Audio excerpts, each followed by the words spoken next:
La retención de líquidos. ¿Y por qué se da? ¿Y en quiénes se dan? Yo, bueno, me tocó ser muchos años, 12 años, maestro de la Facultad de Medicina, tiempo completo. Ahí estábamos toda la mañana, desde las 7 de la mañana hasta las 3 de la tarde, hace ya mucho tiempo. Y ahorita ya recordamos nuevamente lo que es tener aquí un pizarrón.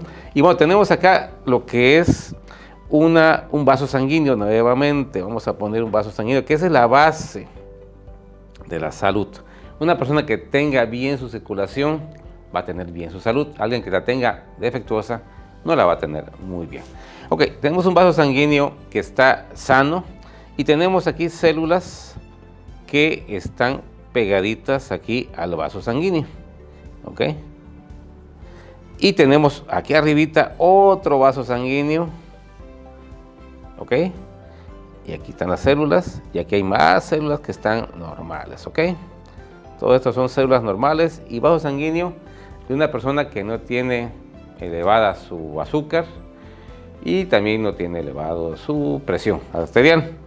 Entonces, si vemos aquí a ambos lados del vaso sanguíneo existen células y que están separadas por un poquito que se llama la matriz extracelular.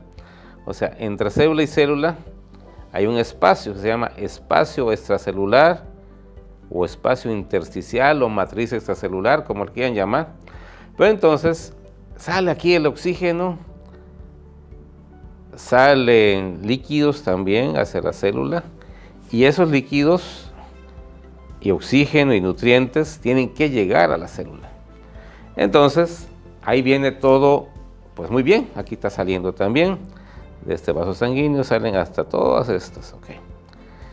Y no tienen que, hay que avanzar mucho, ¿por qué? Porque están bastante juntitas las células. Entonces llega suficiente oxígeno a todas ellas y el paciente tiene, pues, deseos de caminar, de correr, tiene energía y demás. Pero, ¿qué pasa cuando este vaso sanguíneo que tiene poritos, tiene muchos poritos aquí? Esos poritos se empiezan a dañar. ¿Quién los daña? El azúcar. El azúcar es un ácido. Y ese ácido, cuando ya lleva mucho tiempo elevado, años elevado, porque en lugar de tener 80, 90, 100 de glucosa, tienen 200 y 300, esos poritos se van dañando, ¿ok? Esos poritos por donde pasa el oxígeno y donde pasan los nutrientes. Entonces, vamos a poner entonces acá otro capilar en donde tenemos los poritos, pero ya dañados, ¿ok? Todos estos poros ya no tienen, vamos a suponer, esta forma, sino tienen una forma rara, ¿ok? Entonces ya no pasa suficiente cantidad de oxígeno ni de líquidos, o si pasa, y si tienen que pasar, pasa porque hay un efecto compensatorio. Entonces sube la presión, ese capilar se hace más chiquitito, se constriñe y empieza a pasar el oxígeno a la fuerza y a pasar el líquido a la fuerza. Pero ¿qué sucede cuando pasa a la fuerza? Y pues que ya no puede regresar. Ok, la presión hizo que el líquido saliera, ok, salió de aquí hacia el interior, hacia afuera del vaso sanguíneo, hacia donde están las células que están acá, pero ya no hay una presión que lo meta de nuevo, ¿ok? No hay la presión suficiente para que lo meta de nuevo. Entonces las células, en lugar de tener esta separación, empiezan a separarse más. ¿Por qué? Porque ese líquido que tenía que haber regresado al vaso sanguíneo se queda en este espacio extracelular que se va haciendo más grande.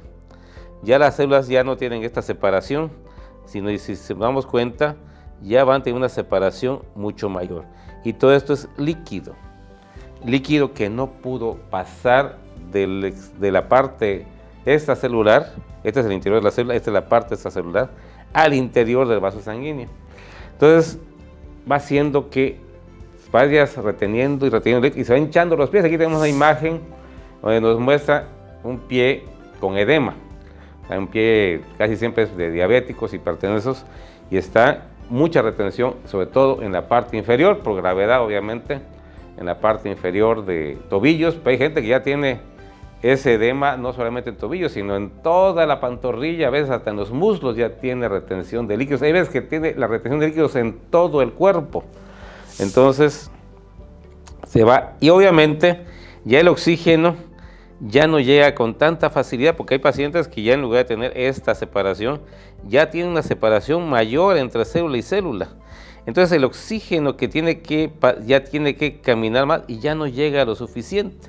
Entonces el paciente empieza a tener hormigueos, empieza a tener lo que pasa, sensación de piernas muy cansadas, de pesadez en las piernas. Y entonces, ¿qué va a suceder? Que el paciente pues se siente mal. Y empiezan a darle pues diuréticos, tratando de forzar al cuerpo a que haya esa eliminación de líquidos. Pero los diuréticos tienen un problema, que la mayor parte de los diuréticos, aparte de tirar líquidos, también te tiran una cosa que se llama potasio. Y el potasio es básico para que las células tengan un buen funcionamiento. Cuando no tiene suficiente potasio, empiezan algo que se llama calambres. Y esos calambres son pues bien dolorosos, bien molestos. Hay veces que te levantan a medianoche y no una vez, sino varias veces.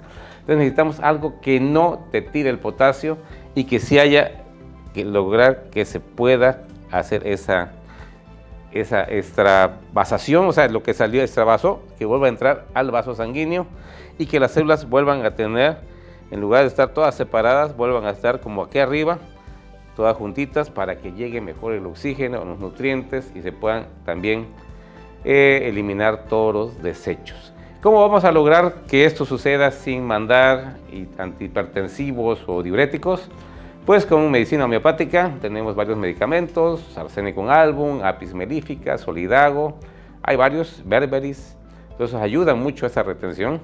Pero sobre todo también tenemos algo llamado ozonoterapia y cámara hiperbárica. Todo eso va a ayudar a que estos poritos que están dañados, las células madre de su propio cuerpo, se reparen. Obviamente eso lleva varias semanas, y para que una vez que se reparen esos poritos, la entrada y salida de líquidos, la entrada y salida de oxígeno sea mucho más fácil y el paciente ya no tenga todos estos problemas, no tenga calambres, no tenga dolores, no tenga adormecimientos, no tenga la sensación de piernas cansadas, de pesadez y demás, y obviamente ya tenga ganas de hacer ejercicio, de hacer su vida normal. Pero obviamente todo esto es un tratamiento muy integral, no solamente es homeopatía, no solamente es ozonoterapia, es llevar una dieta muy adecuada, con muchos vegetales, para que también bajen los consumos, los niveles de glucosa en su sangre.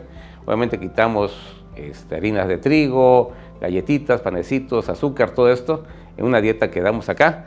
Y bueno, la idea es tener siempre las células así, pegaditas, no separadas, y que no haya tanta retención de líquidos. Ojalá haya sido claro, no pusimos ningún término rarísimo porque no se debe, pero cualquier duda y pregunta, ya saben, aquí están mis teléfonos, está mi correo y estoy para servirles hoy y siempre.